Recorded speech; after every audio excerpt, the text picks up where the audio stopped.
they got the Waka Waka in there, you know, and I'm like yelling downstairs to Lele. I'm like, Waka Waka. And she's just staring at me like, what are you doing? You Then know? she's like throwing peanuts or some shit. Yeah, she's just throwing her bun crackers at me. I'm like, whoa, hey, Waka Waka, go away. You know?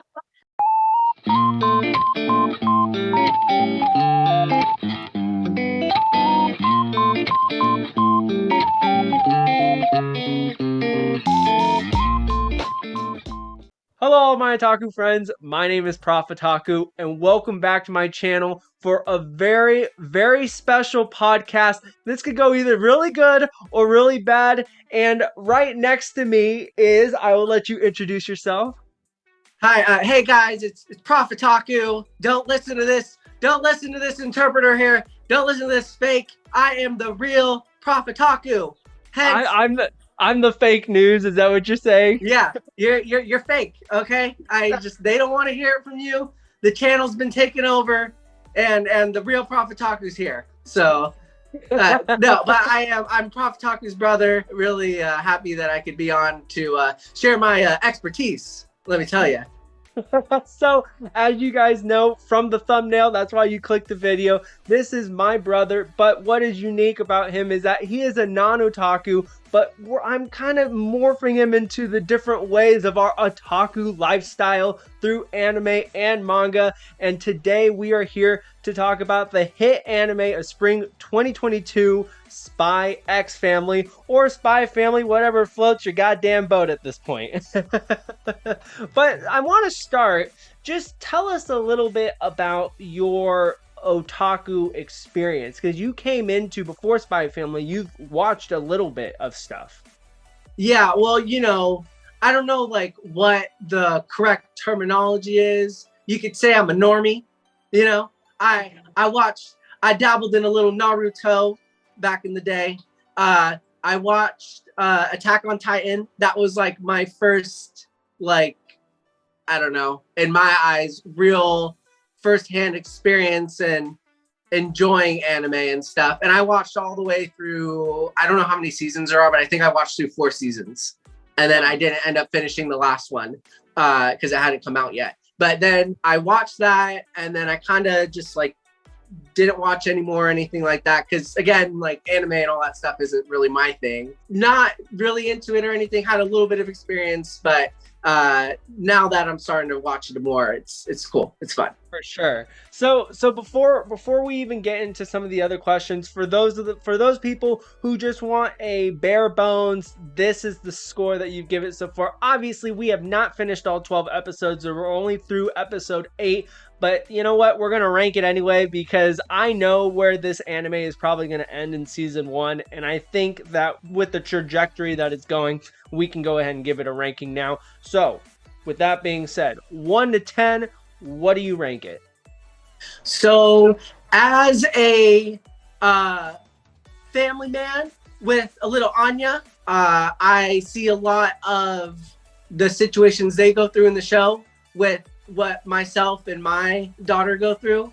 So on that scale, I'd probably obviously give it a 10 just for the humor and stuff like that.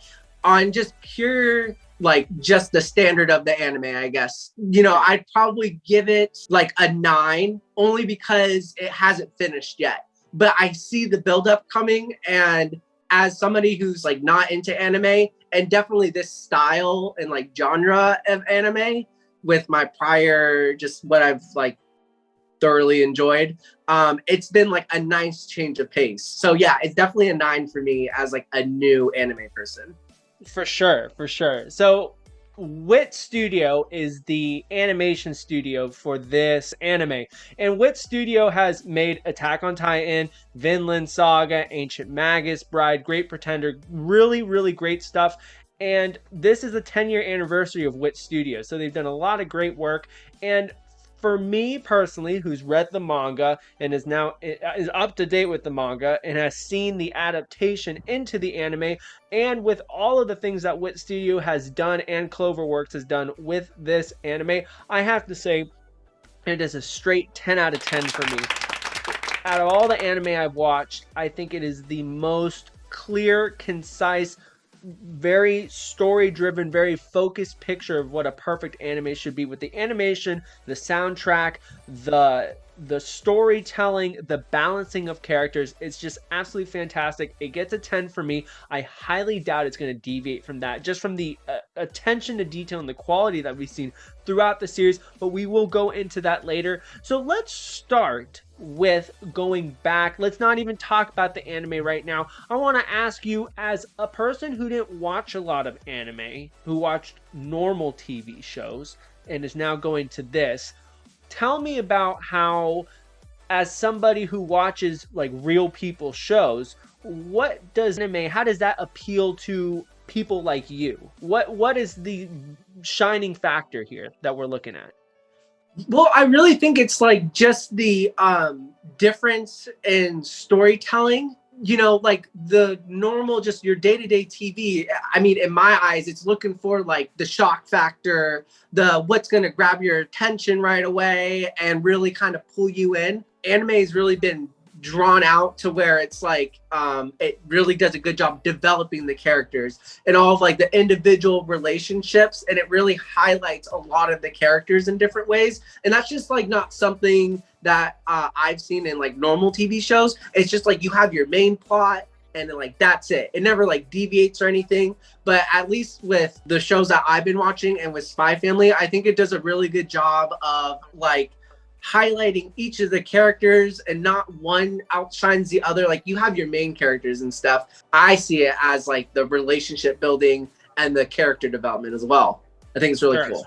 No, that's awesome. Great answer. So now that you're watching Spy Family, so then the next question is, because a lot of people who get into this type of TV show watching, is the big thing is it's in Japanese. So here's the big question everybody wants to know. Do you watch it dub or sub, and why? Okay, so I'm usually and I think it's sub is the one with the original like in Japanese, and then the Japanese subtitles. with the subtitles. Yeah. Now I usually watch in sub for all of my shows, which that's what I normally do. For this one, I think it defaulted to dub, and I didn't change it just because I didn't even think about that in relation. So you've been watching Spy Family dub? I've been watching it in dub, and I do have to say, wow, I've been watching now. Okay, tell me about the voice acting then, because I don't know. Honestly, and I was gonna get at that. Like the voice acting for it was really, because I'm assuming you watched in sub. Yeah. But honestly, I was immersed in it as if it were sub. Like the voice acting didn't make me think, oh, this is a American voice actor doing a Japanese anime. You know, it was really like it was really just almost like a translation, if you will. Like they just strictly kept the same tone and the same voices, and they just translated it to English. So, I mean, for me, like I said, I usually do sub, and I would enjoy it if it was sub compared to dub. It wouldn't like deter me, but at least for this show, for me, dub was fine. It was great. It kept the environment, the spark, and it was really good. Have you listened to any of the sub? No, I haven't. I didn't even realize. I would be curious to see the difference between sub and dub Anya. Yeah. Well, because I mean, it's funny because you got Waka Waka, and that's like her, that's her shit. Well, they got the Waka Waka in there. Yeah. They got the Waka Waka in there, and I'm like yelling downstairs to Lele. I'm like, Waka Waka, and she's just staring at me like, what are you doing? And she's like throwing peanuts or some shit. Yeah, she's just throwing her bun crackers at me. I'm like, whoa, hey, Waka Waka, go away. So, but no, it's been good, and I think for the last 4 episodes, I think I'll change it to sub because I am curious to see like how my viewing experience would change, and I think that'll be a good test. Yeah. Okay, great. So let's dive into Spy Family.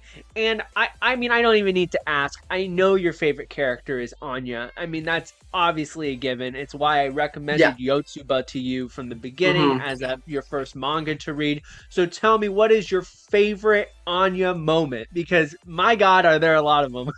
I mean, yeah, you're like so right. There's like so many to choose from or whatever. I mean, if we want to just keep it like simple, it's really those like moments between like Twilight and Anya, like where it's like those father-daughter moments that he doesn't realize is a father-daughter moment. And it's just like, it's so relatable as like a father myself to like a girl that's almost the same age. And it's just like, it makes it so enjoyable as a viewer to be able to like transform myself into Twilight. Now I'm no senpai like Twilight, let me tell you. Like, you know, Twilight, I have nothing on Twilight.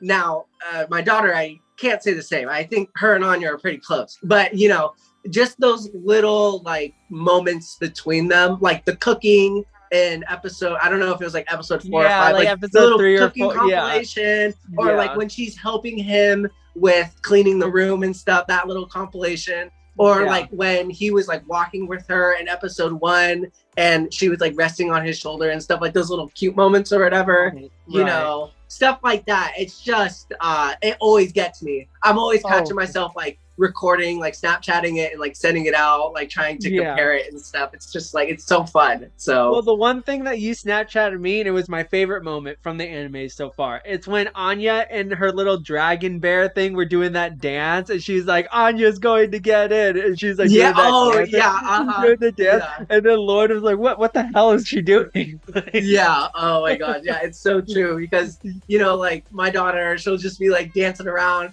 with her little bunny and stuff like that, and she's just like enjoying herself or whatever. So you know, she's not anywhere near Eden College or anything, but you know, it's still like I said, it's cool to just to be able to relate in that aspect. So for sure. No, that's great. So my next question is, do you see any problems with this anime?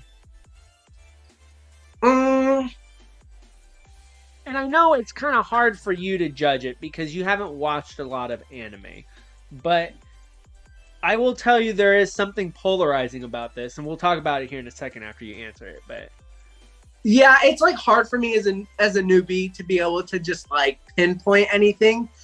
I guess the only thing I'd love to see more as like background is I'd love to see the behind the scenes of Twilight as like a spy. Maybe like maybe a little more interactions with his like organization and stuff like that.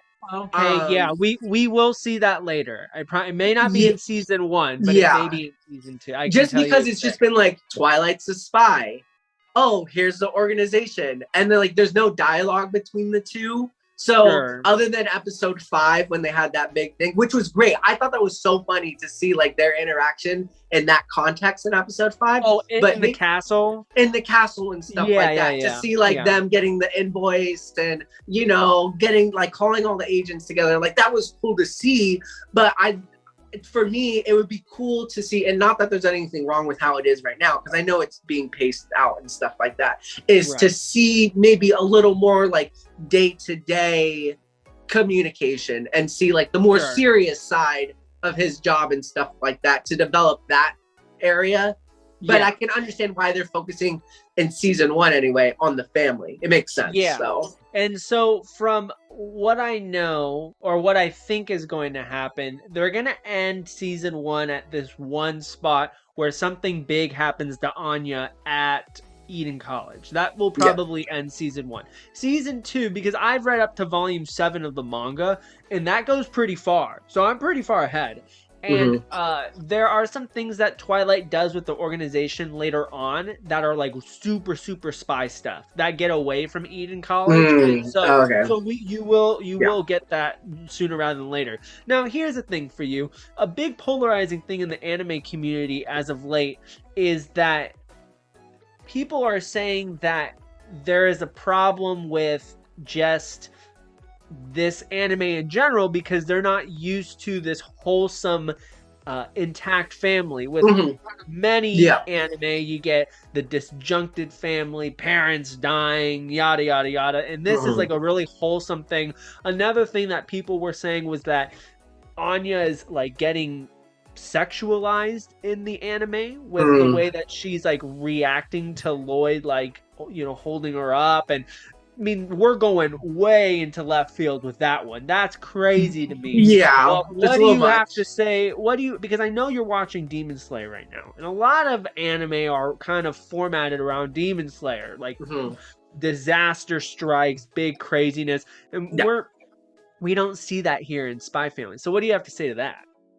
Well, I mean, obviously, I think it just kind of depends how you're interpreting everything, like the animation style and like the scenes that are being portrayed and stuff like that. Obviously, like the way left field stuff about Anya. I mean,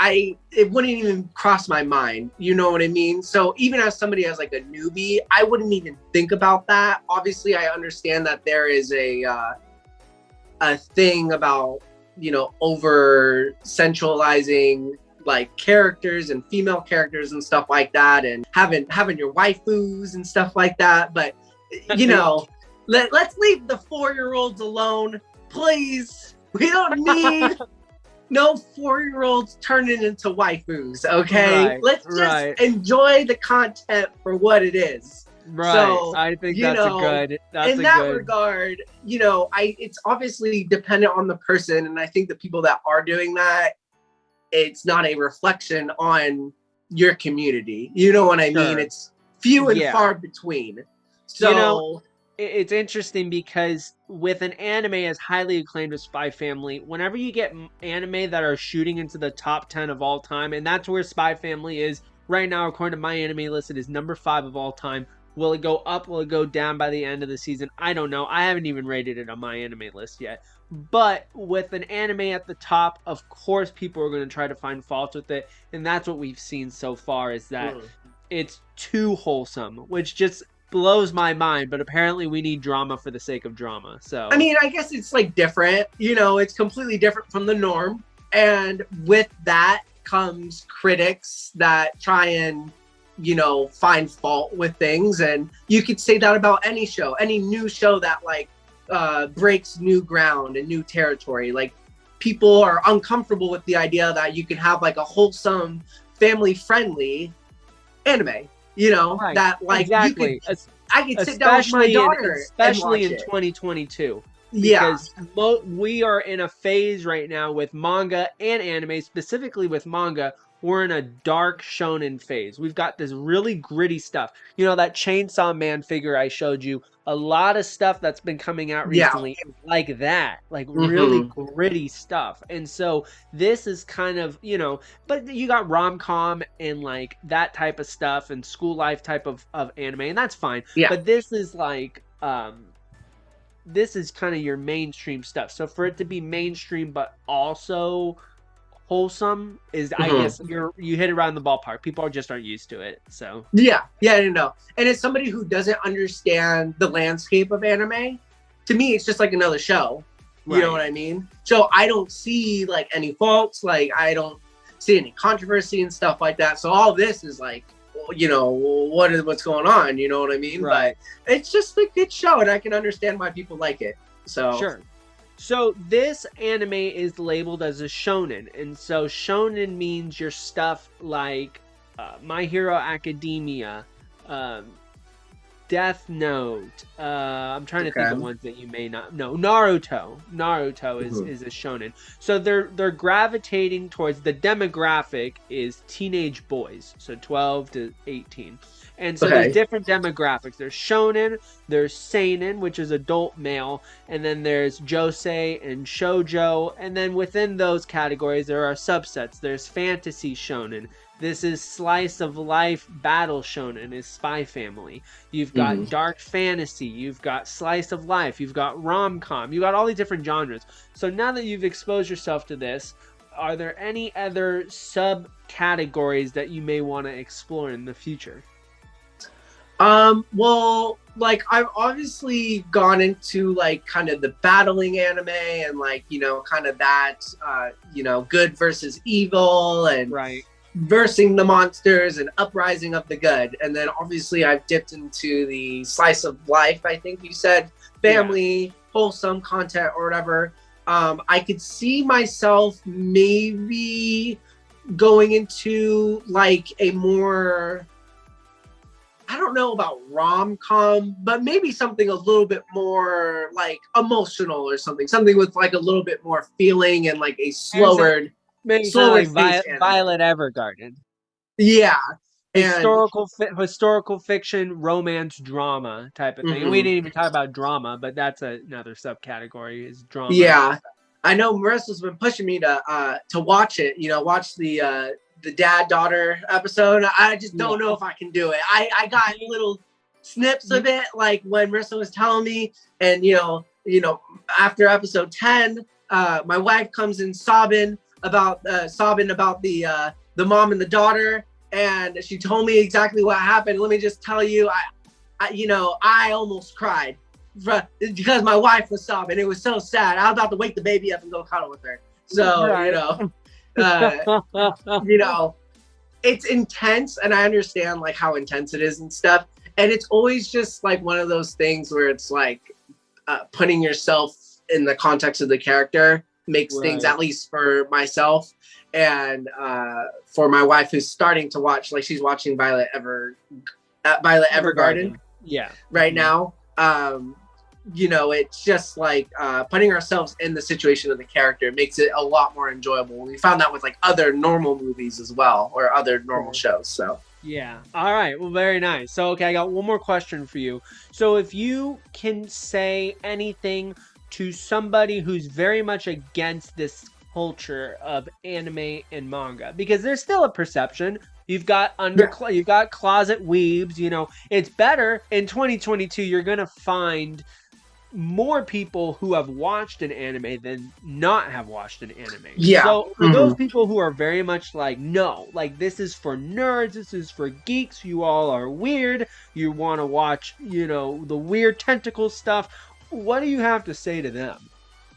Well, I mean, I've never like been against anime. That's the thing. I've never been against anime. I've never even been against manga or anything like that. It's just like a different type of genre and stuff like that, and I think people like relate anime to like kids cartoons, so they think of it like as a normal person. I'm sure they probably relate to something like SpongeBob or like stuff they grew up as kids, Yu-Gi-Oh, Pokemon, Digimon, stuff like that. That might have been like everybody's first experience in anime, in an animated sort of thing. So, they associate that with their childhood. Thus, as they get to adulthood, it's like, oh, well, this isn't for me. Just like, you grow out of Disney, you grow out of Harry Potter, you grow out of Pokemon, all those like things you enjoyed as like a 90s kid or 2000s kid and stuff. You just don't even associate yourself with it as an adult. But, I've like, as I've kind of grown more comfortable with myself as a person and whatever, I've come to find out like those things that I enjoyed like in my past, like it's stuff I still enjoy. It's just like, if you get past like your stereotypes against it of it's a kid's thing, it's and you remember like the memories that it brought to you as a child and like how much you really enjoyed it and stuff. That's how I kind of like, when I go into it, I was like, it's just something that is like almost nostalgic, but then it's like you get all these it just opens it up more now with all the new shows and all the different things that are going on, all the different genres and stuff. So in that regard, it's like when I first entered into it, it was more of a nostalgic thing. And now that I can see, and with your channel, it's definitely helped, is like the broad spectrum of things that like, there's like a little bit of everything for everybody. You don't just like, people might just think of it as, oh, well, it's just, like I said, it's just Pokemon, it's just Naruto, it's just like these mainstream shows.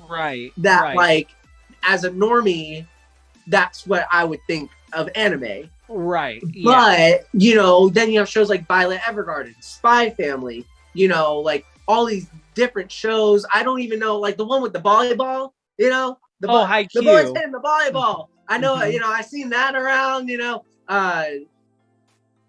stuff like that is, it just really opens it up. So, I mean, I would say as somebody who's brand new and trying to convince somebody, look for something that look for a genre that you're interested in first as like a starting point. You don't have to do like the mainstream ones. Just think of a genre first. And then from there you can decide which show might work for you best or whatever. And if that first one's a hit, then maybe you'll like it. So that's how I think of it anyway.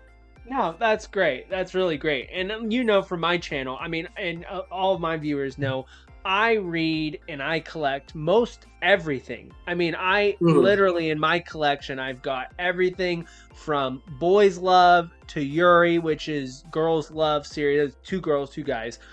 And then I've got the serious adult, like really dark stuff, but then I've got the normal shonen stuff. I have a whole shelf dedicated to rom-com. There's a very diverse field out there, so it's up to hopefully the community to continue to show people that there's more stuff other than Naruto and One Piece, and Haikyuu's pretty mainstream, Spy Family's pretty mainstream, but there's just more out there. So but with that being said, thank you so much for doing this. I'm glad that I'm glad you're enjoying the anime. I can't wait to see what else you try out. But seriously, thanks for doing this. Hopefully everybody at home enjoyed this little interaction, this little viewpoint. And let me know down in the comments if you guys are interested in me doing these podcast type episodes in the future. I was thinking this could be something really fun to do when we talk about manga publishing, self-printing, manga industry problems, stuff like that. Let me know down in the comments.